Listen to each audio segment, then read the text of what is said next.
بقالك كام سنة متجوز؟ 22 سنة. حلو قوي. وممكن تقولي ايه سر السعادة الزوجية اللي خلتك تستمر المدة دي كلها؟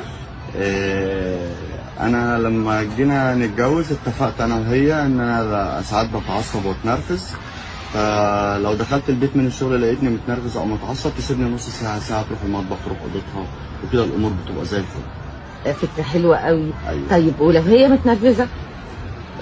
برضه انا لو دخلت البيت لقيتها متعصبه او متنرفزه او في حاجه مزعلاها، بطلع بره الشارع شويه. حلو. انت بتاخد نص ساعة ساعة لغاية ما تهدى. أيوة. هي بقى بتاخد قد ايه لغاية ما تهدى؟ والله انا بقالي 22 سنه في الشارع. 22 عام.